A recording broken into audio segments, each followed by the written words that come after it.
प्रतिष्ठिता मनो मे वाचि प्रतिष्ठितम् आविराविर्मयेधि वेदस्य मणिस्थ श्रुतं मे मा प्रहासीः अनेनाधीतेनाहुरात्रान् सन्दधामि ऋतं वदिष्यामि सत्यं वदिष्यामि तन्मामवतु तद्वक्तारमवतु अवतु माम् अवतु वक्तारमवतु वक्तारम् ॐ शान्ति शान्ति शान्तिः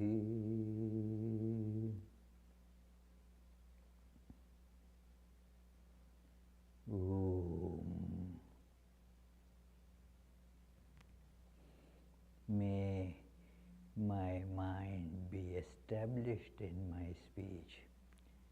May my speech too be established in my mind.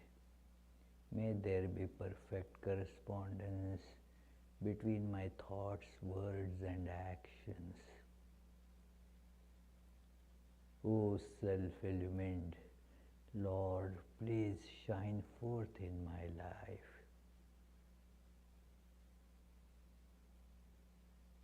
May the truths of the scriptures come to me. May not what I learn from them ever forsake me.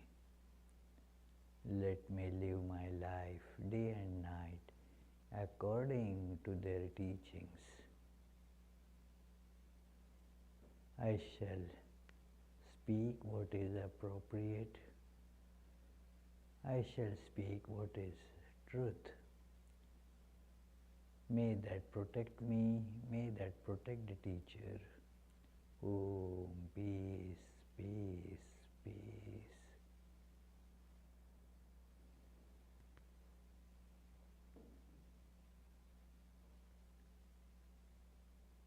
Let us feel the all-pervading, one without second existence, consciousness, bliss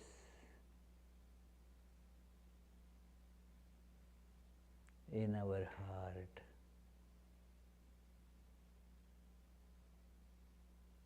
As the source of all love and attraction.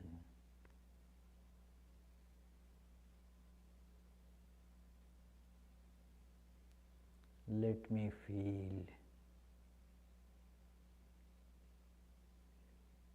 that divine presence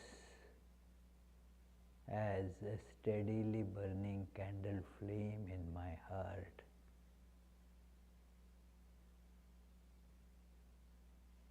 And I am like a moth, irresistibly attracted towards it.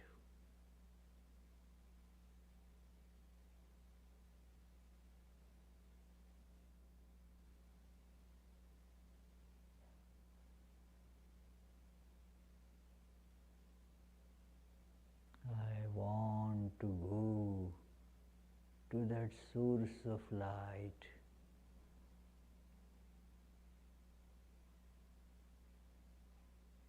that is drawing me, attracting me.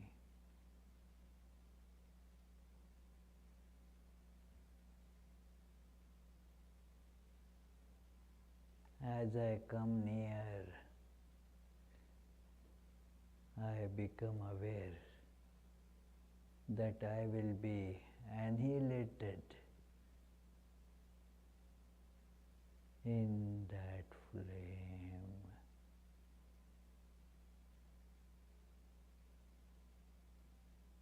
There is a moment of hesitation.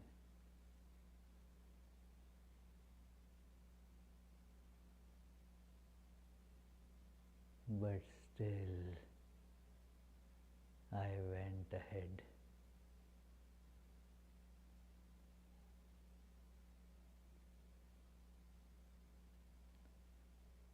And this I got merged in the divine.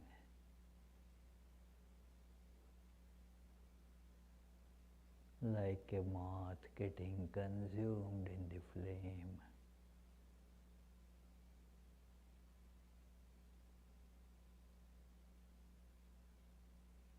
The divine alone remains.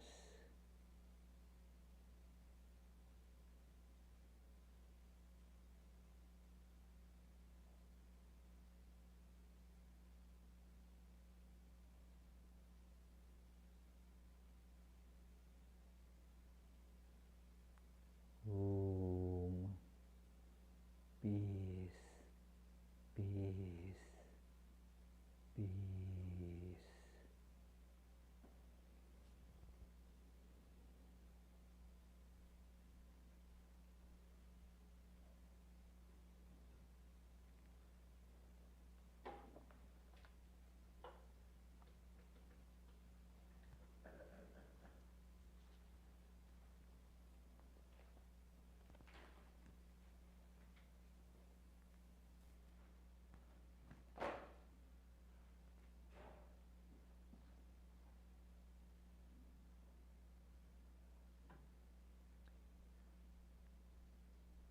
So friends, let us begin with our usual prayer.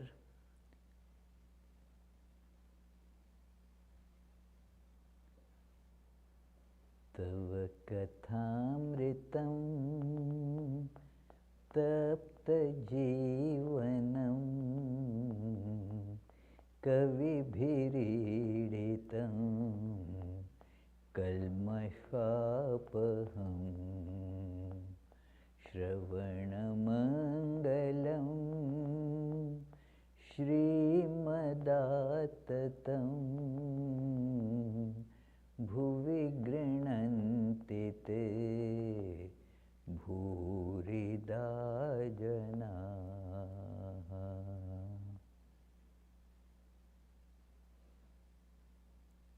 In the study of this very special biography of Sri Ramakrishna, a complete biography, let us say, because a biography means the life story, and the life is lived at various planes. The ordinary biographies only give the description, maybe very meticulously, of the physical events in the life of that person. When the fellow was born, what were the surroundings of his birthplace, what were the other situations there, all those things, how the fellow grew up, which school he went to, and so forth, and all other incidents, what he was involved in during his younger days, and then how his old age was passed. So all those physical details are given in ordinary biography. But man does not live only on the physical plane. There is a much deeper existence at the mental and spiritual stages too. Physical is only even smaller than the tip of iceberg. So very small superficial part is the physical.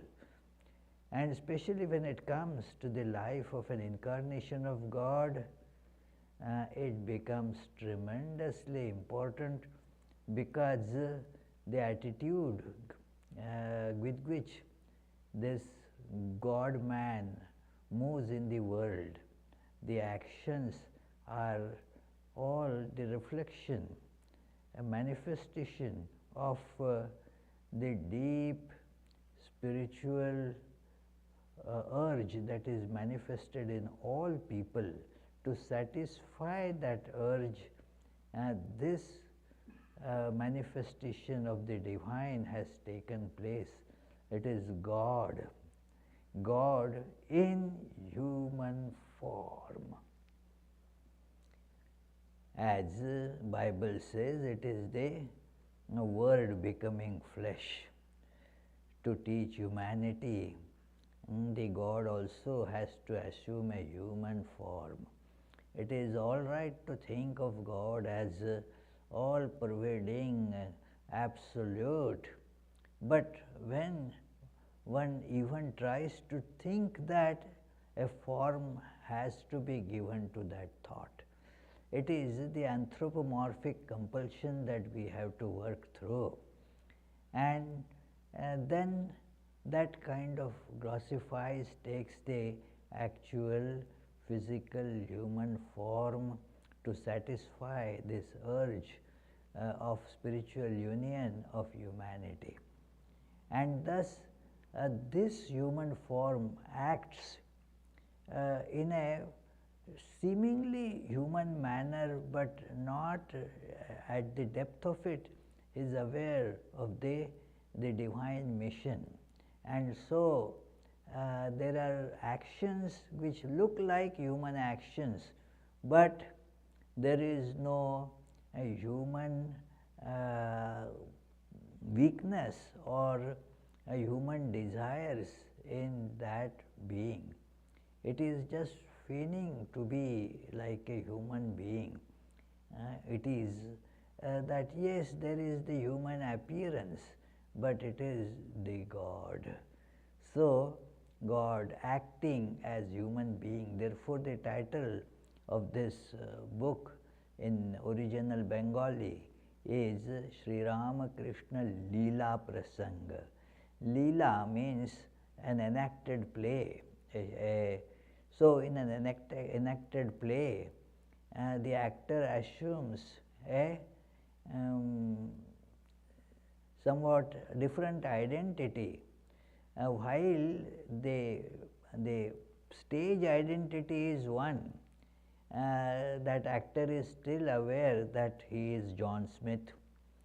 He is just acting Othello, that's all. So, there is no change as far as the awareness that I am John Smith goes. I am John Smith, but on the stage I am Othello. So, thus the actions on the stage will be like Othello, but inside the awareness is that of John Smith. After these 2 hours of play, then I will be going back home. That home does not belong to Othello, it belongs to John Smith. And then John Smith's family is there. It is so. This is how the God, without forgetting the Godhood, is appearing as human being. So, there are the appearances of human-like desires, but the whole purpose is to teach humanity. Actually, there is no desire there because God doesn't have any desire. God is free from all desires. Perfection means freedom from desires. Desire means there is some imperfection. And so, freedom from all desires is the important aspect of perfection. So, God has absolutely no possibility of any desire there. And yet, as a human form, there are various needs there.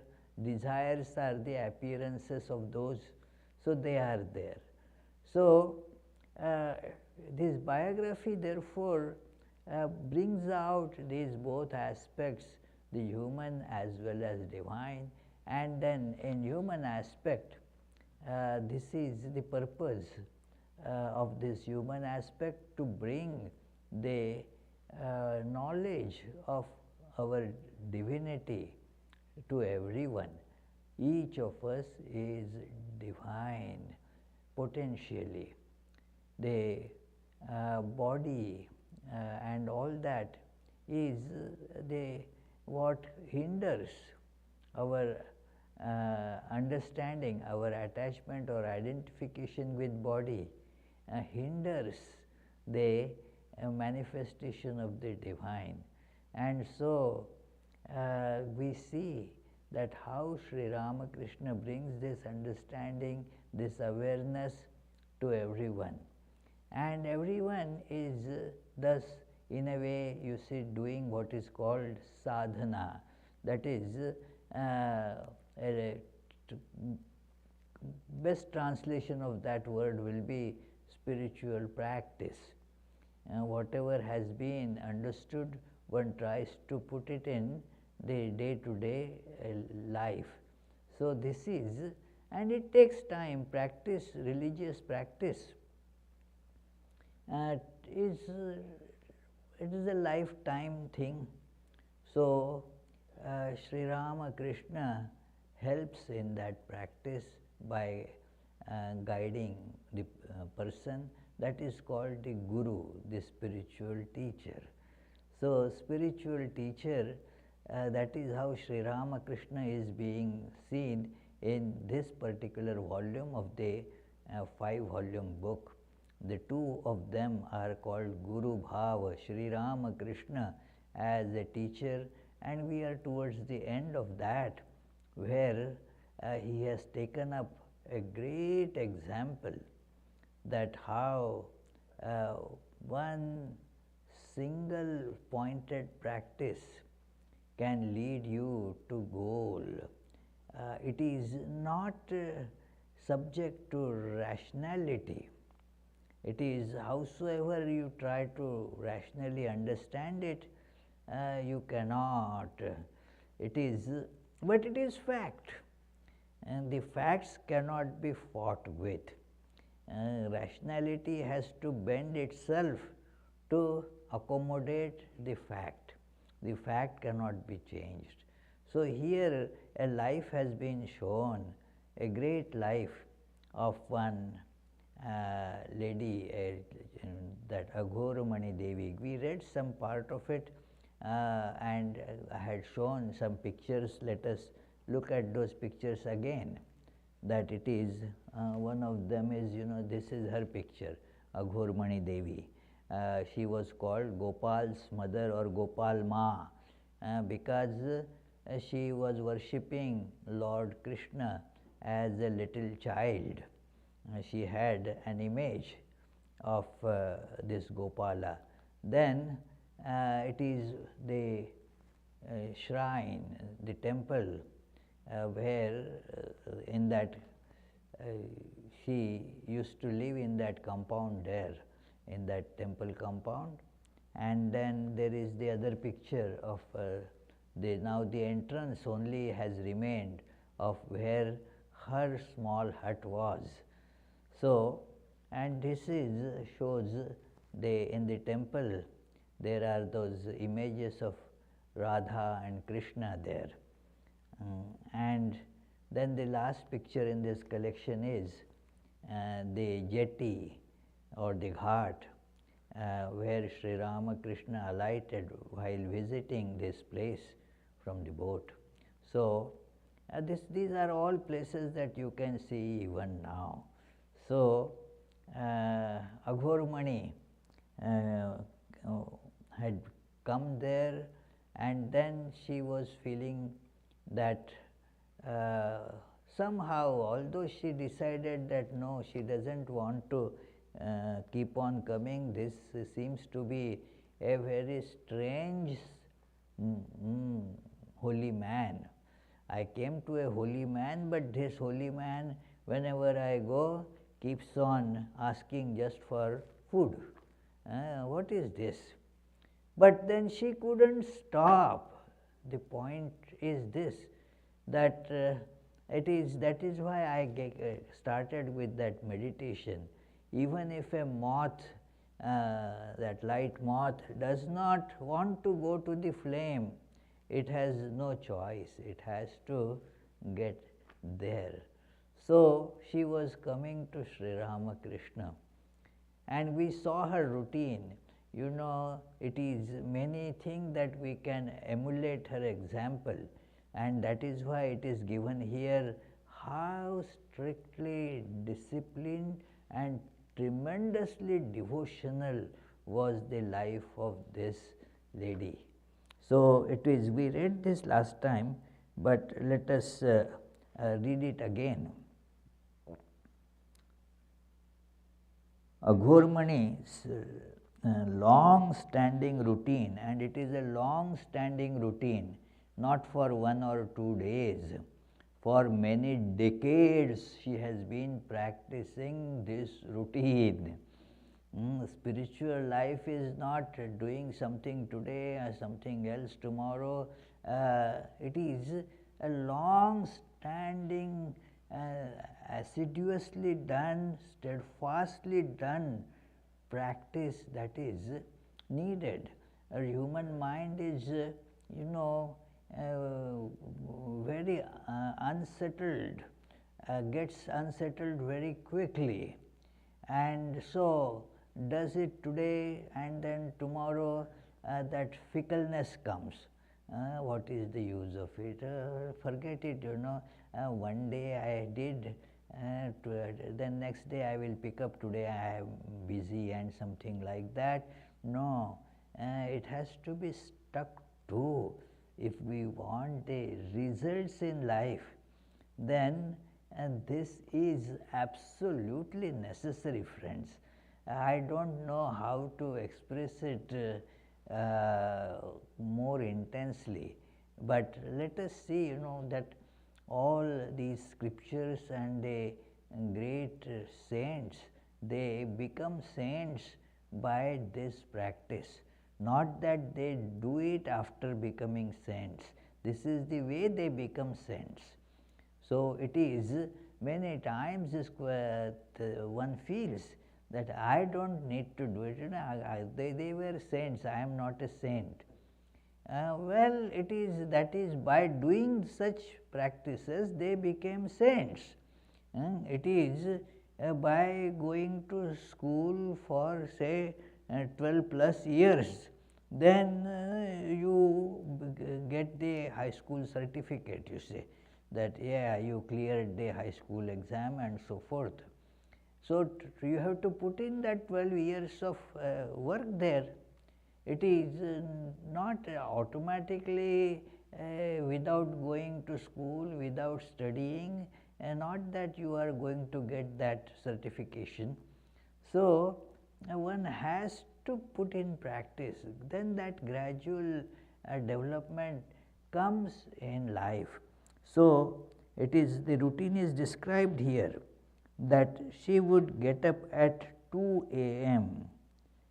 Tend to personal hygiene, and then start performing japa, that is repetition of mantra, at 3 a.m., finishing at 8 or 9 a.m.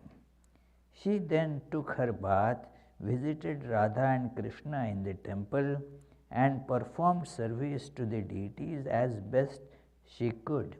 She started her own cooking at noon, when the food offering to the deities was over. After lunch, she would rest a little, then resume her japa.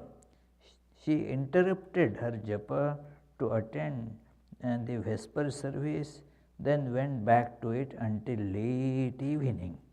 When she was finished, she drank a little milk and slept for a few hours. She slept little because wind was the predominant humor of her body. And this is the Ayurvedic, these students or practitioners, those who are familiar with terms in Ayurveda, they know this, that Vata means translated loosely as wind. And there are the 3 types of tendencies or constitutions. One is called the Kapha tendency, means it is like phlegm, Kapha. Then there is the pitta tendency, means the bile is the predominant part of that constitution. And the third is the vata, that is the wind, that is the predominant constitutional factor there. And it is said those who are of this, they get comparatively less sleep. Sometimes she had heart palpitations, means irregular heart palpitations. Although everybody's heart has to palpitate, if it doesn't palpitate, you are gone. So it is. So master learnt of this and told her the pressure built up by the spiritual energy generated during your meditation on God, that is Hari, has caused this. How will you pass your time if you remove this cause? When you feel too much pain, please eat something. And that was the solution given to her for this problem. The winter of 1884 passed and the pleasant spring of 1885 arrived. The whole world was alive with bird song. Now this springtime in the Indian surroundings, they are different from the spring here. Here what gets called spring, like now we are in the springtime, and that is not called spring there. And the spring would be something like late January, February, March, and that's there are here you talk of 4 seasons, and they have 6 seasons there. So I don't want to waste time by describing them, but this springtime, when this is written, this was a translation from Bengali. So spring means those days. If you think of this like April, it is quite hot, so it's not exactly spring. You see all the trees start blossoming around mid-January and so forth. So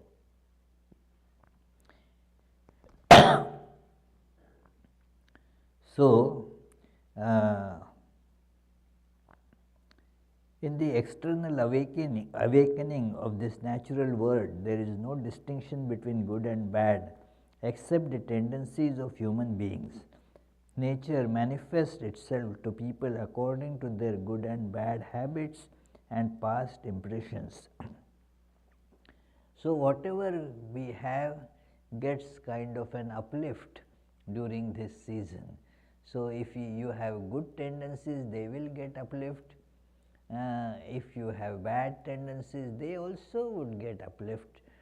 Like the good plants, whatever you have, they also start getting the sprouts and buds and all that.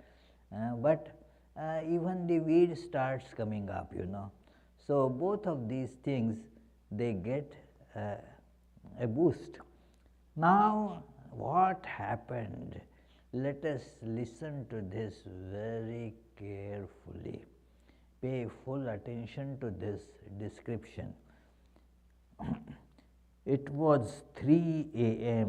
one spring morning when Aghormani started to practice her japa.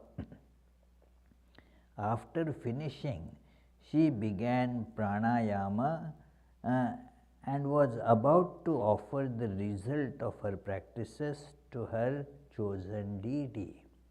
And that is the procedure, that you do your mantra and then they offer that to the deity, that, well, please accept this.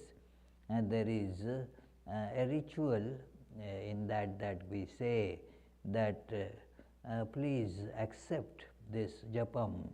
Siddhir bhavatu me deva tvat prasadan maheshwara, that, well, you please grahanam asmat kritam japam, that whatever this japa I have performed, please I am giving it at your feet, so that you are not getting it its effect as karma that is given to God. Only the divine can manifest in you. So that is a ritual that is practiced. So she was about to do that when she noticed Sri Ramakrishna seated at her left, his right fist clenched. She saw the master vividly, as alive as she saw him in Dakshineshwar. She wondered, what is this? How did he get here at such an odd hour?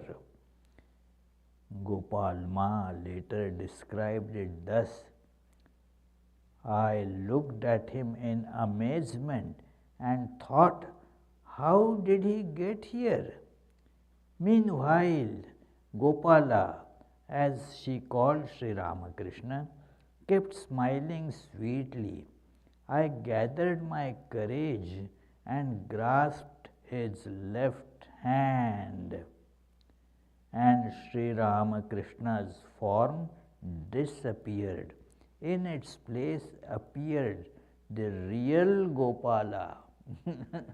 Real, now the word, we don't have too many words. The poverty of language here becomes so apparent. The Gopala means her chosen deity that she was worshipping, a little child Krishna, and so there is a very familiar image of that, and so it is Gopala Krishna.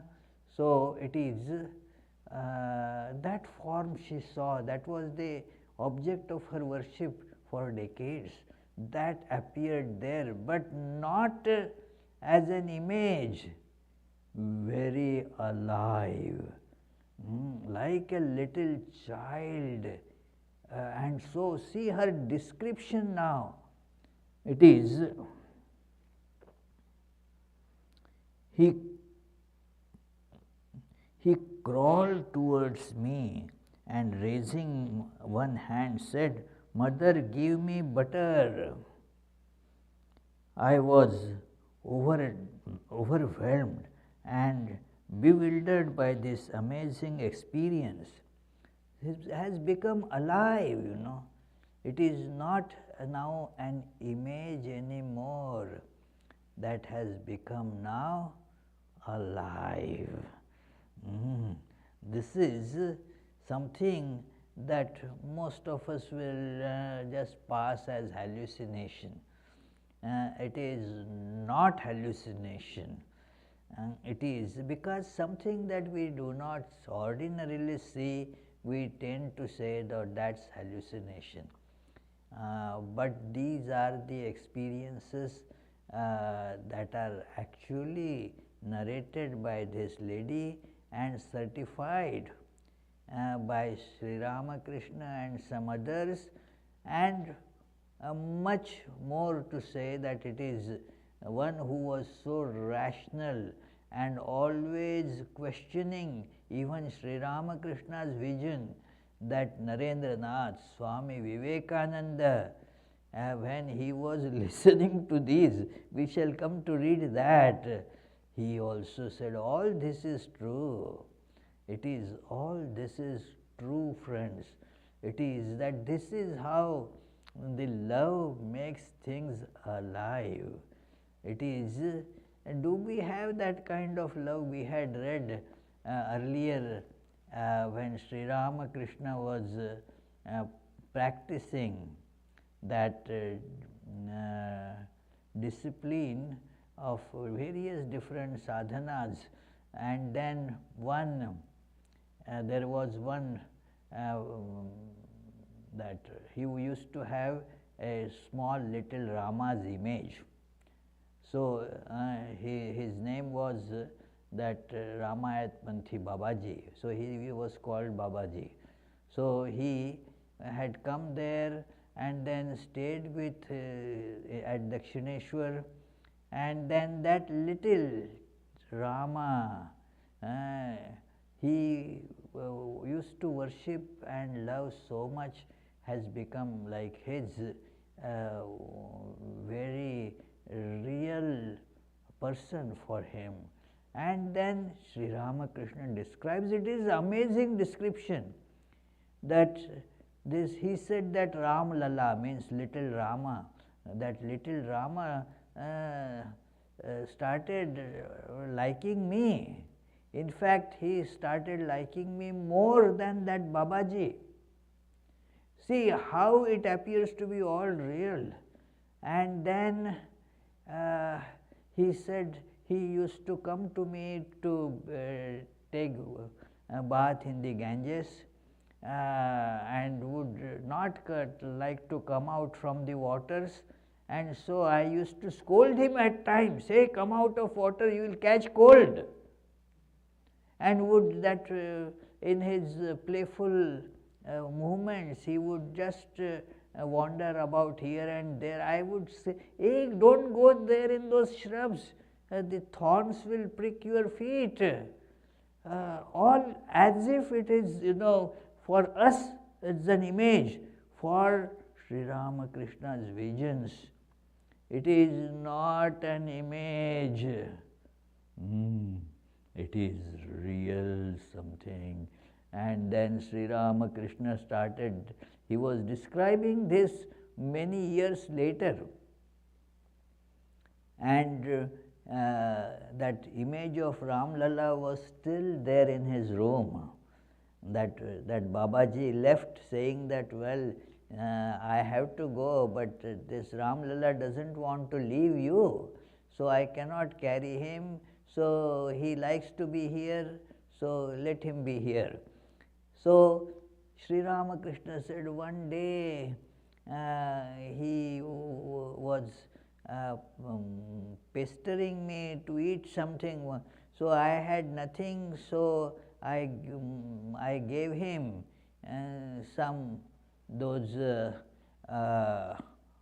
popped rice things, and then he started eating them without actually cleaning and removing the thorny these ends of that, and started having blood coming from his lips.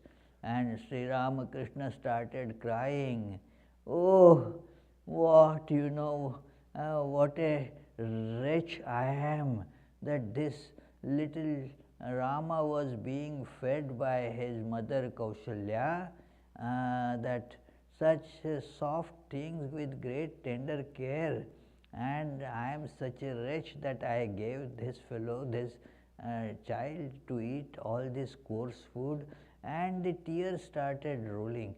When he was describing this event, again the tears started rolling from his eyes. All those seated, including the author of this book, he said, I was also there, and Sri Ramakrishna started crying so profusely that yes. And then he said, we could not feel anything of the tremendous devotion that Sri Ramakrishna was experiencing then. So that image of Ram Lalla was there, and the author says that I cast a glance on that, thinking that we may also be able to see something. And then there is a very nice paragraph, but alas, did we really purify our mind with intense spiritual practice like Sri Ramakrishna? Did we have such all-absorbing love for God like he has? How can we expect to see that we saw nothing but a metal image? That's about it. So it is the vision, when our mind gets purified, our vision changes. It is, I gave this example many times, that suppose you are looking at the yogurt with your plain eyes, you won't see any bacteria there, no worms will be seen. but put on that microscope, see through the microscope, and all those you will see crawling there. So it is, yeah, so it is there, but because of limitations of our vision we cannot see. Just as there are limitations of vision, there are limitations of the deeper instrument of perception, that is mind. We cannot see that living expression there except in those things which we are familiar with. So, but that is not how Sri Ramakrishna was. For him it was a real living presence. And this Aghormani, Gopal's mother, now she has this living presence of Gopala. So, this description is tremendous description, friends. It is, she says that I gathered my courage, that portion, that Gopala, a large baby of 10 months old, his beauty and appearance beggars description. He crawled towards me and raising one hand said, "Mother, give me butter." I was overwhelmed and bewildered by this amazing experience. I cried out so loudly that if there had been men around the house, they would have rushed there. With tearful eyes I said, "My son, I am a poor helpless widow. What shall I feed you? Where shall I get butter and cream, my child?" But that wonderful Gopala did not listen to me. "Give me something to eat," he kept saying. What could I do? Sobbing, because see the emotions at that time. Let us feel some sense of, identification with that. Let us feel, because this is, the better we can appreciate it with the faculty of feeling in us awakened. You have to appreciate certain things, you have to invoke that particular faculty. Like to listen to the music, you have to awaken your that faculty of listening, and to appreciate pudding, that different faculty is used, isn't it, Charlie? You can't put pudding in the ear, so it is, you have to invoke that faculty. You have to be very pious. Yeah, very pious, yeah. Because that pudding is called in Sanskrit pious. So that is why he is telling that. So it is that faculty of feeling has to be awakened. So then we will be able to see this. Our feelings, they are just tied to certain very gross things, and they do not get the enough chance. So the feeling faculty is awakened, and then we can appreciate this, that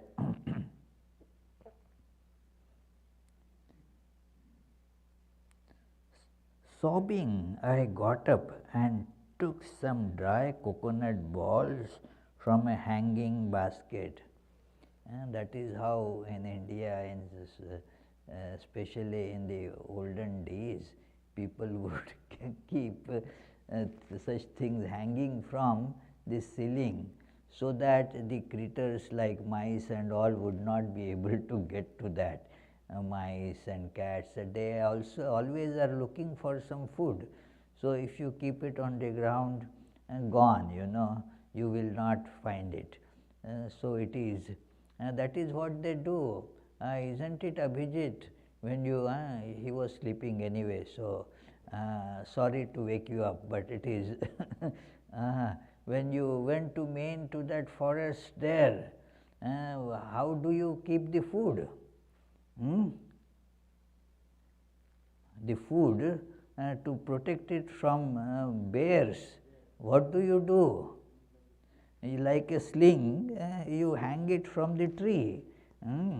So, to keep it out of reach from the bears.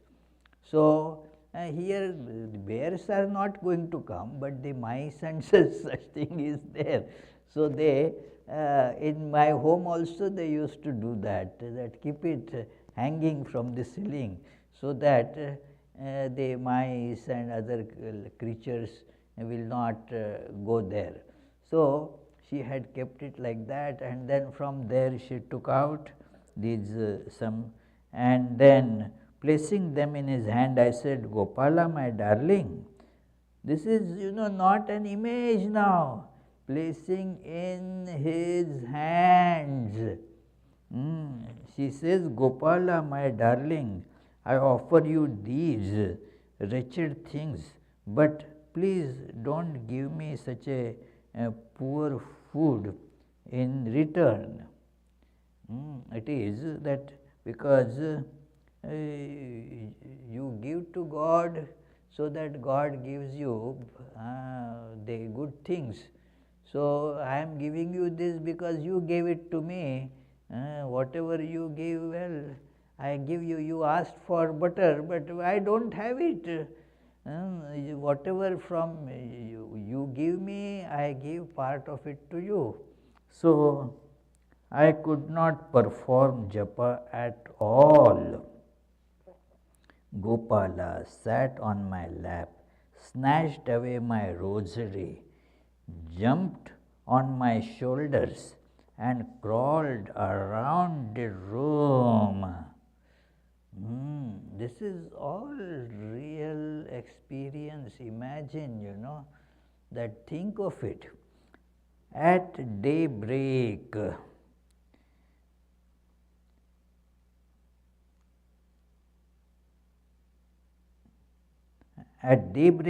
I rushed to Dakshineshwar on foot like a crazy woman. We have noticed that it is 3 miles walk one way. So, it is Gopala accompanied me. I held his buttocks with one hand and his back with the other, while his head was rested on my shoulder. See the vividness of description, like somebody would take a little child on the shoulder and then go walk like that. So, it is I distinctly saw, she says, I distinctly saw Gopal's 2 tiny rosy feet dangling over my bosom. Imagine, that is how, if you hold a child like that, that is how the little feet, child means is a baby, 10-month-old baby, that is how so little, and so holding the Gopala like that, she goes to Dakshineshwar. Now others are not seeing Gopala. All others are seeing only this woman who was thought to be crazy, now is coming like a really crazy mad woman there. That is how it happens. And Sri Ramakrishna used to tell that story, that it is, if one's mind has the purity, straightforwardness, simplicity and faith, then that person sees God, as Jesus says in the Sermon on the Mount, blessed are the pure in heart, for they shall see God. It is so he used to tell a story of a milkmaid who used to go cross the river and to give milk, sell milk to a big scholar of scriptures, and then she used to get delayed many times because it all depended on getting a boat to cross the river. So when she came quite late one day, the scholar said that what happened today? She said, the boat didn't come, what can I do? And she joking, that scholar jokingly remarked, just in jest, oh, by taking the name of Hari, people cross this whole ocean of transmigration. Could you not cross just this small river? Take the name of Hari. Now, after this, the milkmaid used to come every day on time, never delayed. And then after watching this for some days, the scholar remarked, hey, that boatman comes very timely these days, it seems. Who cares for boatman now? You told me, and then I say the name Hari and walk there on the water. The scholar thought that, this lady is now making fun of me. So he said, no, it is, that cannot happen. Come on, I will show you. That is how I every day go and come. Is it so? And that scholar went, was watching there. This girl, she said, Hari, put this step on the water. Hari, Hari, Hari, Hari. Started walking. After going a few steps, comes back. The scholar was just dumbfounded. What to do? And he said, okay, I after all had told her, so let me also give it a try. And then this scholar also put a step on the water, Hurry, and boom, fell down. This girl was saying, oh sir, you are saying Hari, but you are lifting your cloth, so you don't have the faith, you see. While walking on the street, you wouldn't lift the cloth. Your lifting of the cloth means you are not sure that it will happen. There is this not proper faith in you. If that is there, then you can see things which others can see. That purity is of great essence. So, here let us read. When the intoxicated Aghormani, intoxicated with devotion, walked from the Kamarhati temple garden to Master in Dakshineshwar that morning, still enjoying the vision of her chosen deity, one of the women devotees we know was present. Here is what she told us. It was 7 or half past 7 in the morning. I was cleaning the master's room when I heard a familiar voice calling, Gopala, Gopala. I looked outside and saw Gopal Ma coming towards the master's room.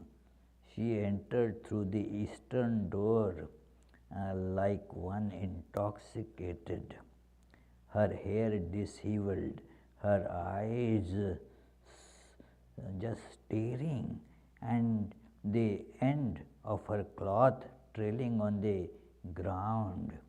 She was completely oblivious to her surroundings. Sri Ramakrishna was seated on his small cot. Just imagine, again as I mentioned, one has to try to visualize, feel these things, that how now here is she coming there, and what happens now? I was dumbfounded. This is that narration from that lady is continuing. I was dumbfounded when I saw Gopal Ma in that condition. The master immediately entered into an ecstatic mood. Gopal Ma sat beside him and he sat on her lap like a child. Imagine, think of this, that tears were flowing profusely from her eyes. She fed the master with cream, butter and sweets that she had brought with her. I was astounded, for never before had I seen the master touch a woman while he was in a state of ecstasy. Although I had heard that the master once sat on the lap of Bhairavi Brahmani, his guru, when he was in the mood of Gopala and she was in the mood of Yashoda, Krishna's foster mother. However, I was stupefied witnessing Gopal Ma's condition and the master's ecstasy. After some time, the master regained the normal consciousness and went back to his cot. But Gopal Ma could not control her exuberant emotion. In rapture, she began dancing around the room, repeating, Brahma is dancing and Vishnu is dancing. As he watched her ecstasy, the master told me with a smile, look, she is engulfed in bliss. Her mind is now in the abode of Gopala. Gopal Ma did indeed have such visions while in ecstasy, and she became a different person because of them. This last sentence is by the author of this book. Till then it was a quote, what this lady was telling. The lady who was witnessing this there, she was present and then she saw this happening, and she had been there for many years, and then cleaning the room, cleaning the courtyard was her duty. So she therefore used to come pretty early in the morning there. So she about 7:30ish, so she saw this thing and described to the author, and many others were there when she was describing this. But then this was not just one such incident. Later also many such similar things happened. Now it has become a concrete presence of her chosen ideal identified with Sri Ramakrishna. Sri Ramakrishna is now Gopal. She stopped calling him Sri Ramakrishna. She started calling him Gopal, because that is how now her awareness has changed. It is a tremendous experience, friends. Just we have to feel this. There is no scope for reason to analyze it at all. It is just waste of our rational capabilities to try to analyze this. And there is a field for rational analysis.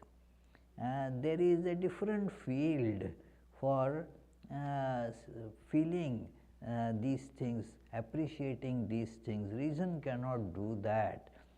Like when you want to say open a screw, you can use a screwdriver, but then if you want to wash it, you cannot use a screwdriver to wash it. You have to get that whatever WD-40 or water to wash it. Screwdriver is not capable of washing it. So similarly, reason has a field.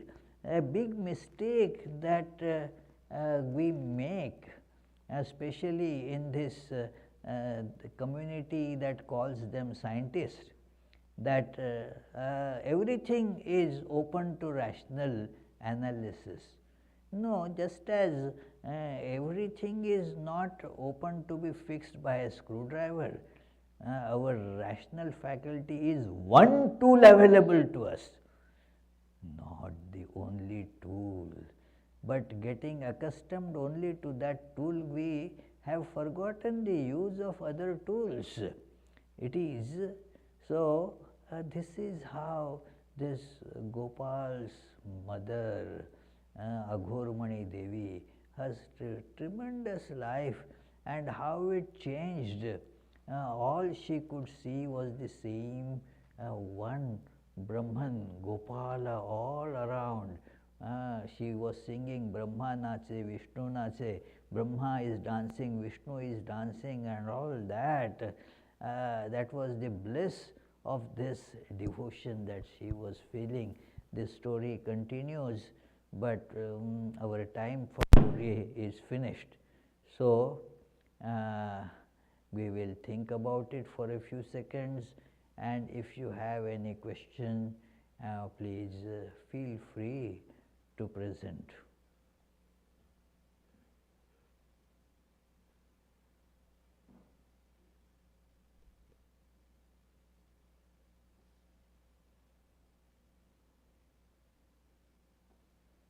Yes, please, any question?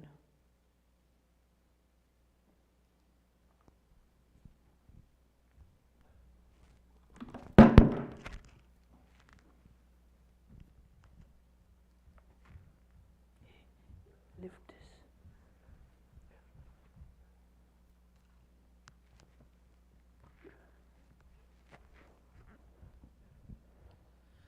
Maharaj, so all the discussions, all the lectures and everything that we talk, they lie on the conjecture that the one consciousness, on the conjecture of one supreme consciousness being true.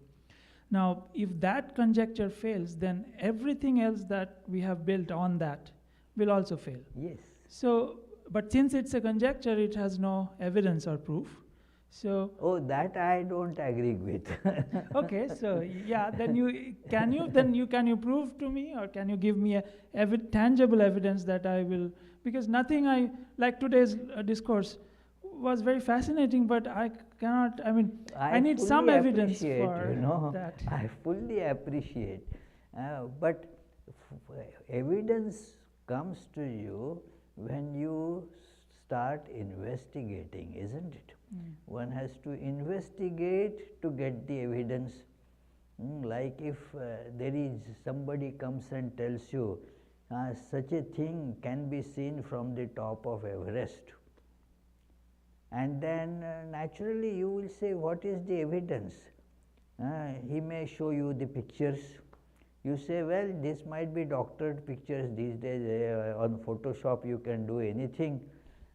So now whether it is right or not, then you have to investigate, means go to the Everest. Do take that trouble, and then you will be able to verify it. This oneness, is rationally understandable, the one reality. Why? The rational explanation shows you the possibility. That is the best use of reason, that yes, there is a possibility like that, our drag towards oneness, that is there. There is no way to separate one I from another I. I here and I there. There is no way you can separate it. Whatever separation, different characteristics that you will show, they belong to either body or mind. So you don't have any characteristic that is the characteristic of I. And then this is a very well respected principle of logic and mathematics, that to have two things If you have to have two separate things, one characteristic at least should be not commonly shared. Then only there are two things. Otherwise it is, you cannot say that they are two. It is because there is no characteristic that can be shown as here but not there. So, therefore, since there is no characteristic separate for I here and I there, the I that is say being seen as Yogatmananda and I being seen as Abhishek, there is no characteristic. When you try to say, well, you will say the characteristics of body, hey, you are such an old fellow, I am a young man, but that is the characteristic of body. What is, where do we differ as far as the soul is concerned? No change at all. Like these chairs, frames are all metal. Now, the metal in one chair and the metal in another chair, as metal there is no difference. Just because it is characterized by this chair, it is called this, and that is other is called that. But there is no difference. It is so that oneness is rationally feasible. But the soul is again something, again an hypothesis. So you are saying soul, but again that soul is the same as one consciousness. So, but you are saying I may choose to call myself Abhishek and I will address you as Swami Yogatmananda. That is the body is being addressed. Yes. It is not, I am not being addressed. It is the body is being addressed, that's all. So you have to see this, and we have that evidence brought out several times here, that I am not body. Like our Abhijit, was he there here? Body was here. He was not here in the class. He was in some other la-la land, you see. So it is, so he is not the body. Nobody can dispute that the body was not here. Hey, we all saw body is here. Was he there? Not there. And that is how you can understand that you are not body, just as you are not your car. His mind was not there. His mind was not there, exactly. So, he was not there. It is, even the mind was not there. What to speak, that mind was not there, so you know that he is not body. Mind, he is not the mind. What to speak of I? It is, I is thus, when you have no specific these characteristics of I, the I has to be all pervading. It is, to show two, you need a proof of separateness. To show oneness, you don't need a proof. Two beget question, that how one is different from another. One does not beget a question. When you cannot prove the two-ness, then you have to accept the reality of one, at least at the logical level. It is, experimental proof comes when you investigate and go deeper and transcend the body and mind, which is called meditation. Then you see that oneness. You experience that oneness. So this is, of course, a conjecture to be verified. But there are people who have verified it. And not only that, if you want to verify, that is the assurance of Sri Ramakrishna to that young man Narendranath, that if you want to verify, do the investigation like I do. I tell you how to do it, and you also will be able to verify that. So,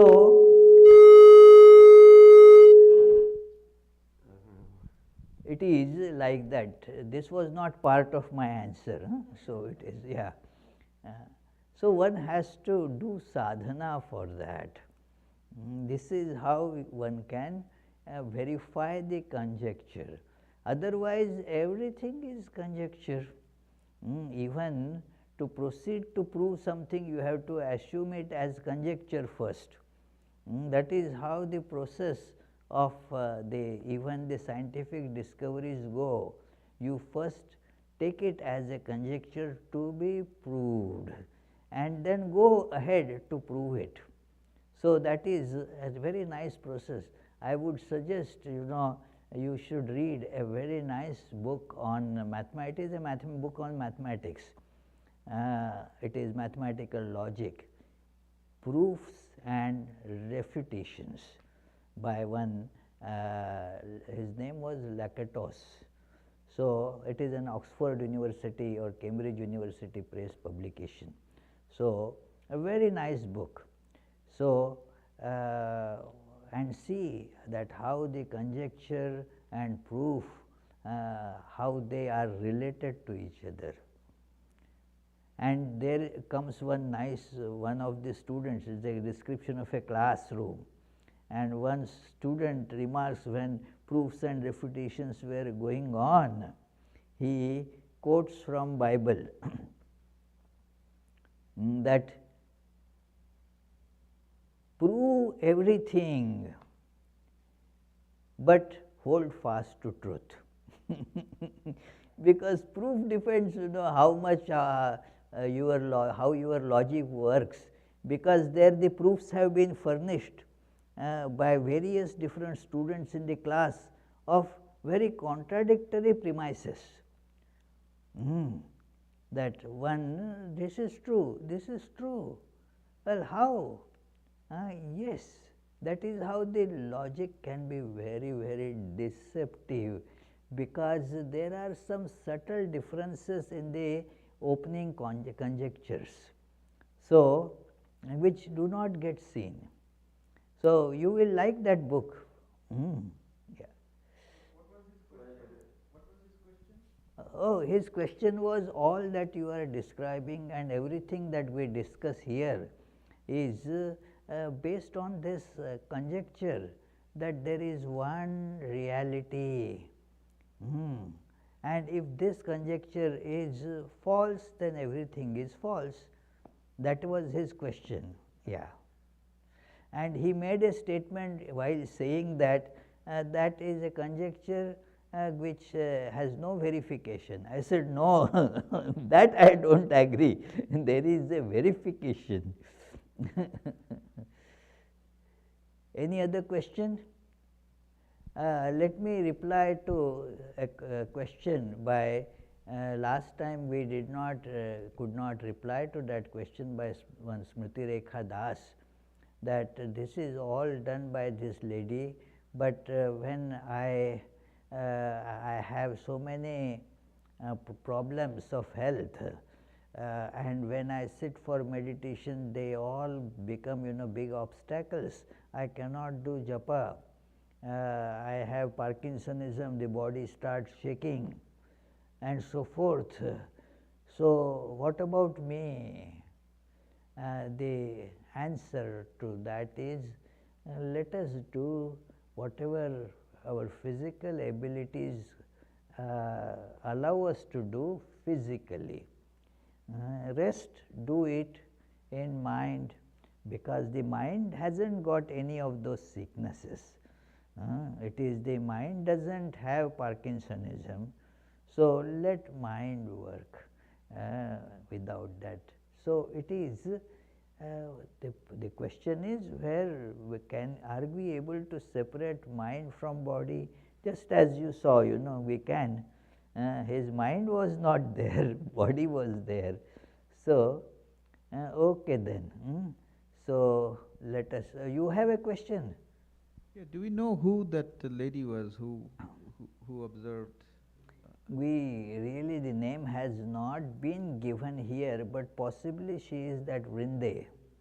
Yeah. So let us conclude with the close. There is no web question. Huh? What? No, yeah.